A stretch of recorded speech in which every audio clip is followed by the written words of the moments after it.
Welcome to RPG, where we host our live fire, where we promote businesses and veterans and their day-to-day life and what they've brought to the community. Today we have Bergquist with us. You may have heard the name. About 20 years ago, him and his sister started Cell Phones for Soldiers.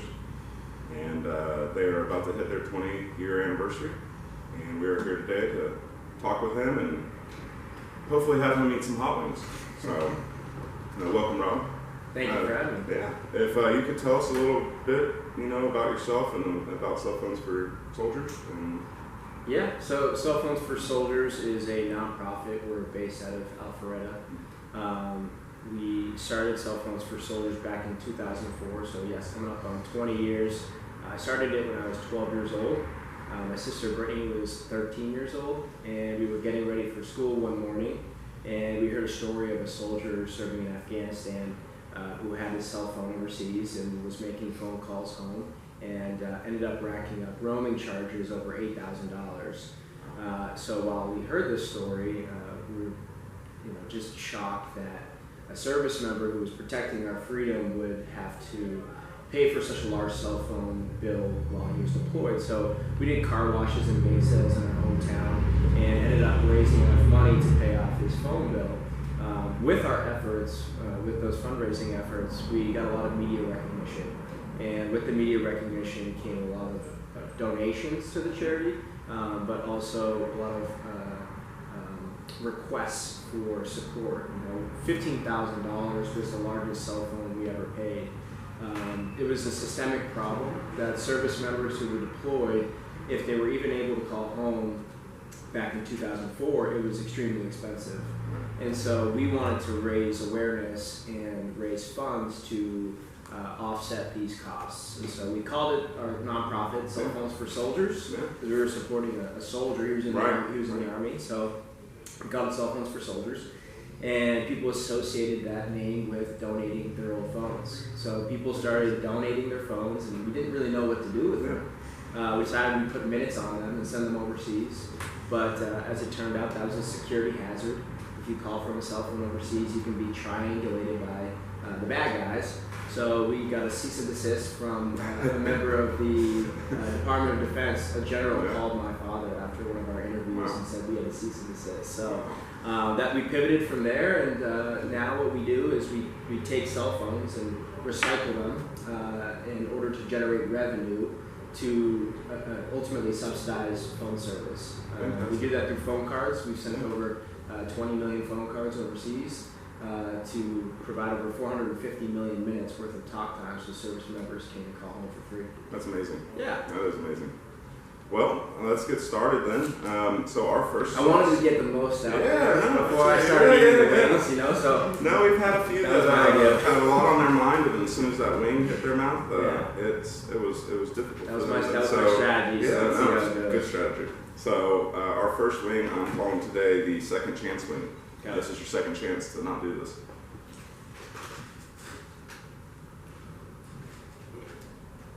How many bites should I take? If you could, I don't need you to skin the bone, but maybe a good two big ones, that's fine. Wow. So for our next question, you being 12 years old and your sister being 13, I think you might be the two youngest business owners, whether it's nonprofit or not. Mm-hmm. Were you expecting, I know that you were trying to help the one from what you heard. Obviously you probably weren't expecting it to jump off the way it did. What would you say was the largest catalyst that got it going, other than just word of mouth, I guess? Yeah, I really think just our ability to be able to pivot. We never had a business plan. I think my family's resilience, because my parents were very involved with us at a young age, and really kind of driving the ship. Yeah. We were kind of the two cute kids that had a great story, but my parents were really so important in getting us to the next level. I think their resilience in finding options of what we could do, even as the odds were against us, or we got that cease and desist letter, and we had all these cell phones. We could have easily just said, we're not gonna do this, give cell phones to somebody else, and the mission never would have been created. But I think having, you know, my parents on board and saying, you know, trying to find solutions throughout, and knowing that the mission that we were trying to accomplish, you know, there was a huge need that wasn't being talked about. And so we knew that we had to continue on. So I think having our parents on board was just so important to continue to guide us in the right direction. And being able to recycle and find partners that were able to generate revenue off of those cell phones was absolutely massive, because we get to ask for something that a lot of people that want to support the mission, you know, they might not necessarily have $1 in their pocket, but they probably have it on a cell phone. I've got a few that I'll be donating to. Yeah. So everybody only has, you know, so many dollars in their pocket. If we can, you know, create a new revenue generator through cell phones, that's really what our goal is. So, you know, it's one man's trash is another man's treasure. So I think being able to find partners that were able to assist us generating revenue for our missions was also very important. You know, with the cease and desist order that you got, it's nice that your parents helped you guys persist and prevail through this, because you know what it's done for everyone. Yeah. All right, let's go on to wing number 2. This is a sweet bourbon wing. Okay. Sweet bourbon's in there somewhere. So for the first bill that you came across that you saw, the soldier owed about $8,000, you said, in roaming charges, and in 2004, $8,000 in phone bill. That's a hefty bill back then, you know. How long did it take for you and your sister and your parents and everyone to collect and help him out with the first soldier? And are you able to talk about him at all, and the response he gave to you, basically, once you said, hey, this is what we've done for you? So it's pretty amazing. We were able to pay off that bill within about a week. So we announced that we were going to have car washes and bake sales, and we did that. And the community that I grew up in, Norwell, Massachusetts, really showed up. And we had cars around the corner of our town hall, and we were able to pay off his phone bill within a week. It was truly amazing. And the media coverage that we got out of that was truly remarkable. Because again, 12 and 13-year-old, you know, we weren't fighting, we weren't playing video games, and we were supporting the military during, you know, 2004, which was, you know, prime time of Afghanistan and Iraq wars. You know, the deployments that we would go to, they were nonstop. And so I think, you know, the media coverage was massive, and that really raised awareness about what we were trying to do. So we were very lucky with that coverage. We did get in touch with the family. We spoke to the soldier a few times, but he never really wanted to be on camera. I think he was a little embarrassed of the situation that he had gotten himself into. And then having a 12 and 13-year-old have to come and bail you out of, you know, so he was a little bit apprehensive, but certainly appreciative. Absolutely appreciative. And you know, what we wanted to do was make sure that he knew that he wasn't the only person that was getting into this situation, that it was a systemic problem, that the system was broken over there. There was no infrastructure. So, you know, why shame on him for wanting to get in touch with his family while he's deployed? Either you don't talk to him or you rack up the bill. Exactly. Yeah. So we wanted to come in again and pay off those bills, and we did that for a very long time. That's fantastic. Yeah. So let's move on to the number 3. That is a Ghost Rub Dry wing. May step up a little bit right here. Maybe not. You seem like you're doing all right over there. You're hiding it well. I'm hiding. You're hiding it well? Okay. Yeah. I'll start sweating here in a second. This one is, we're taking a step here. So, you and your sister still part of it equally, or is it, how has that worked? The parents, obviously you've grown a lot. You probably had to pull in a few more people. Do you guys have a a base station, or where you know, is it in Georgia where you live, or is it back home? Yeah, so we've definitely taken a step up. The charity started at our kitchen counter for many, many years. That's where we ran it out of. For a long time, we were the only drop-off location in the country. So we were getting thousands of cell phones into our garage. My parents couldn't park in the winter a couple times because it was just filled with cell phones. It was just amazing. Ooh. There we go. Yeah, I'm gonna take a sip here. That's what we like to hear. And then, so, you know, we were the only drop-off location. That was our office, was our house. And since then, we have over 3,500 drop-off locations now across the country, where you can go and drop off your phone, which really alleviates my parents' garage.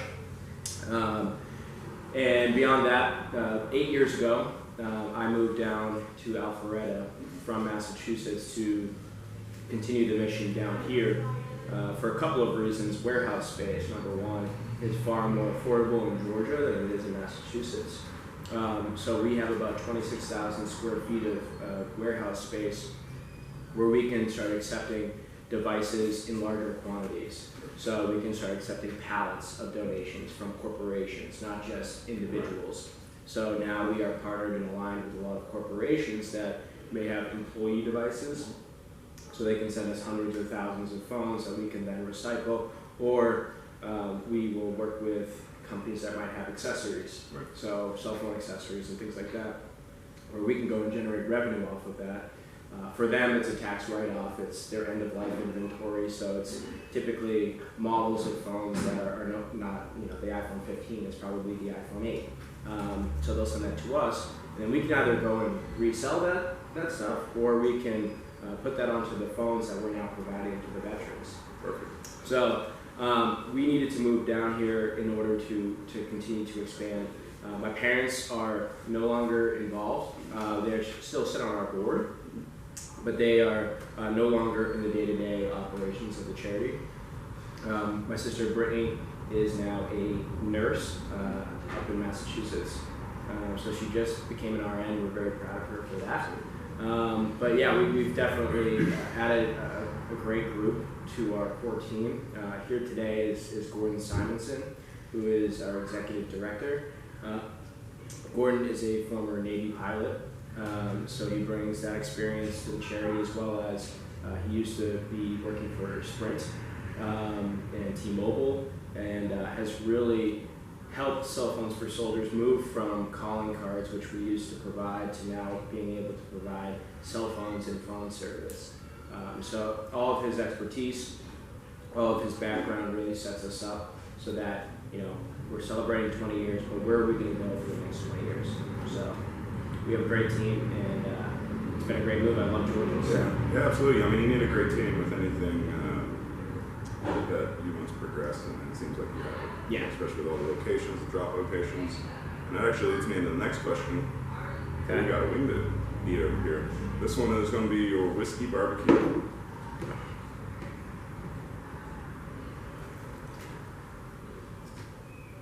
A little bit of flavor, you know.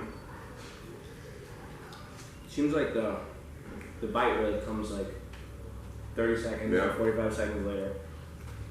So I know you were saying that, you know, with the first soldier, you know, pay off his bill, and then you received a, you know, cease and desist order, which is understandable on how you explained it. You know, them being able to triangulate and see where they are is the last thing that they want. Mm-hmm.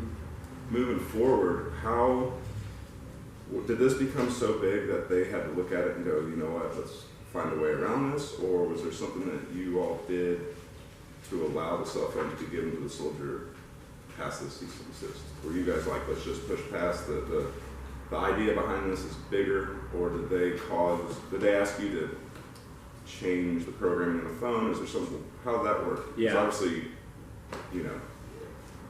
Yeah, so the cease and desist happened, and again, we were putting minutes on his cell phones and sending them overseas. We stopped doing that, and rather that was our idea for why we recycle the phones in order to generate revenue. So, let's say we have an iPhone that we want to put minutes on that iPhone. We want to send it over. Can't do that. So what we did was we take that iPhone and we would go resell it, or wholesale it or scrap it in order to generate the revenue. With that money, we would buy the prepaid calling cards. So we were sending 60-minute calling cards that could be used on any landline, and they can make international calls anywhere in the world.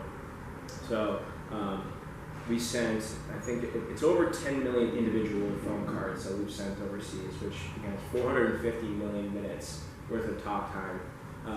So these calling cards were being used. So the military is the greatest group of people to support. It's been my absolute honor to do it because they're super humble people, super proud, but they'll let you know that they really appreciate your support. Absolutely. So my sister and I received emails, letters, challenge coins, flags, saying, thank you for these phone cards. I was able to, open up presents on Christmas morning, or I was able to have dinner at Thanksgiving because of these phone cards, or I heard my child's first words with your phone cards, and then we also heard from Gold Star mothers that reached out to us and said, one of the last times that I heard my child talk was through your phone cards. I really appreciate you making that connection. So just overwhelming, realizing the impact of those calling cards and the connections that it made. And we talk about mental health a lot these days, and having that connection while you're abroad and bridging that divide, I think is really important, and keeping your spirits high, and keeping just a positive connection while you're overseas. Yeah, mental health is a large issue, and when you're able to talk to your family, when usually you can't, it's a big deal. Yeah. Like you said, hearing your daughter's first word or opening presents or just being there at Thanksgiving it's a huge thing that you're allowing them to do. Yeah. What you've done over the last 20 years. Yeah. So. And we're looking to continue providing those connections to veterans here in the United States. And saying, if a veteran leaves a nonprofit group that's trying to get them back under their feet, or leaving a VA, if they walk out that door, is that support system going to hear from them again? A lot of times we hear from the VSOs and the VA and all these different groups that they lose that connection when that veteran walks out the door. So how can we go and provide a cell phone with phone service to a veteran so that he can stay, or he or she can stay, and keep talking to that support group that wants to get them back on their feet, stay on their feet, and have them have a better life. So absolutely, that's all we're trying to provide. Just really focused on connectivity. Perfect. I mean, we're glad someone is, because it's definitely, you're helping. We all know that you're helping. The soldiers know that you're helping the family members that get to talk to their husband, their brother, their son. Yeah, it's huge. So. Absolutely. All right, let's. I have called this one your last chance house. Okay. Before you get to the hot one.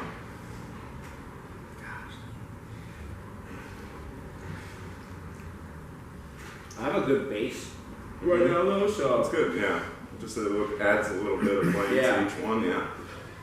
The trick is keep it off the lips and keep it out of your eyes. Yeah. There's one. And if you can do that, this one's legit. So your website, cellphonesforsoldiers.com. Mm-hmm. If someone wanted to help, obviously they can go to your website.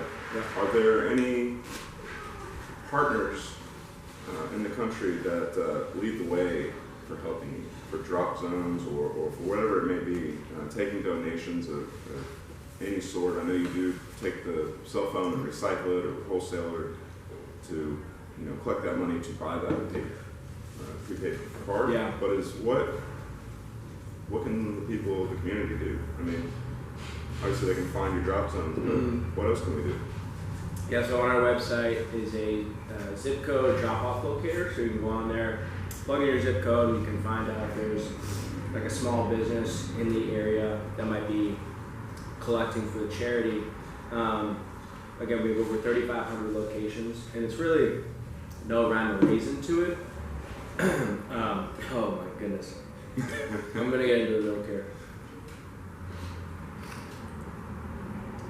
There's no rhyme or reason to the drop-off location. It's, again, small businesses, it's libraries, it's police stations, it's fire stations, it is Liberty Tax Services, so you can go and get your taxes done, go drop off your phone. We have a lot of funeral homes that are drop-off locations, so if you can imagine, as people pass on, they leave a lot of belongings behind. One of those are cell phones. And so we get a lot of donated cell phones to charity. I'm not crying. I am really passionate about what I do, but I'm not crying. It's okay. And I'm separating. Yes. I'm separating. Every time you wipe your eye, my stomach drops for a second. So. But yes, so just a lot of places that collect for us. Prisons, confiscated devices from correctional facilities. They tell you to open those with 2 gloves. So, seriously, they do. Yeah. So that's really interesting. But it all walks of life support the cause, and again, because it's something that can be done and supported pretty easily. All you gotta do is just open up your business to oftentimes unique foot traffic. You might not get that customer in the door for your normal day of business, but you're a drop-off location, so you can kind of bond over that, and it's a great way to get new customers into your place of business and ask what you're doing outside of being a drop-off location for the charity. So you can also sign up to become a drop-off location on our website. So definitely, we'll be looking into that. The website's a great resource. Absolutely. Another question with that one before we get into the last is the types of cell phones. I'm sure your website states what's acceptable, what's not, but with you recycling, wholesaling, all that, it seems like probably most of it, because you can recycle it down to probably the internal parts and get money that way. So really anything goes? Anything, yeah. So we accept any cell phone, all makes, models, and conditions. So whether it's broken or cracked, we will still accept that device. And ultimately, if we cannot resell it or put it in the hands of a veteran, we will scrap it responsibly. So we will basically get the precious metals that are inside of the phone, and there's still value in that. That's by pound. But there is. I've got a 1993 cell phone. Yeah. I used to own a car. Yeah. And it's by pound, and I've got one for you because that thing weighs a lot. Yep. $5, $4.50 per pound is what we get for the scrap. So we can still generate revenue off of that, and ultimately that money is used to support the cause. Fantastic. You ready for the last one? Yeah. This one's our nuclear. This is actually a sauce that we create in-house at Rally Point Grill. You can get it on our flamethrower burger or on our wings as well. There's no extracts put into this one. This one's all made naturally from peppers. You can tell. Yep. We went for flavor. I mean, it's not meant to hurt you, but it's there. It is there. It is there. Oh, this might be a quick answer here. Well, good. We actually usually leave the last answer quite simple. How much do you like hot wings? These are some of the hottest wings that I've ever had. I do like hot wings. You're selling very well. Part of our goal is to kind of get you flushed at the beginning. It's great for the show and everything, and you're hiding it very well. Thank you. I appreciate it. My goal here is to make it look the other way. Yeah. I think you're beating me today. So. Well, I'm feeling my head right now. I'm sweating. I do like hot wings. Good. Yeah, they're not necessarily the first thing I choose on the menu. Yeah. Typically more of a barbecue guy, but can't go wrong with hot wings. Absolutely. Yeah. Well, I really appreciate this. This was a lot of fun. Thank you, Rob. Yeah. Thank you. Absolutely.